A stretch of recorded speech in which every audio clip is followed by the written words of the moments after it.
નસવાડીના ધામસિયા પાસે એક્ટિવા અને ટ્રક વચ્ચે થયેલ અકસ્માતમાં એક્ટિવા ચાલકનું ઘટના સ્થળે મોત નીપજ્યું હતું, જ્યારે એક્ટિવા સવારને નાની મોટી ઈજા થવા પામી હતી। નર્મદા જિલ્લાના ગરુડેશ્વર તાલુકાના અક્તેશ્વર ગામના કિરણ રમેશભાઈ તડવી તેમનો જન્મદિવસ હોવાથી તેમના મિત્ર જયદેવ સુખદેવભાઈ તડવી સાથે પોતાની એક્ટિવા નંબર GJ22N 9811 લઈને પાવાગઢ દર્શનાર્થે ગયા હતા, જ્યાંથી પરત ફરતી વખતે બપોરના 1 વાગ્યાના અરસામાં ધામસિયા પાસે પેટ્રોલ પંપથી થોડી દૂરથી પસાર થતી વખતે સામેથી એક સફેદ હાઈવા રોંગ સાઈડમાં ફૂલ સ્પીડે આવ્યો હતો, જેને એક્ટિવાને અડફેટે લેતા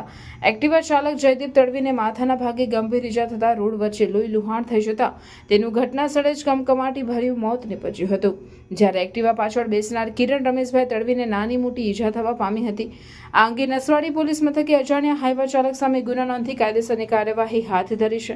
અત્રે એ વાતનો ઉલ્લેખ કરવો રહ્યો કે વારંવાર ધામસિયા ગામ નજીક અકસ્માતના બનાવો બને છે, જેમાં રેતી ભરી બેફામ દોડતી ટ્રકોના કારણે અનેક લોકોના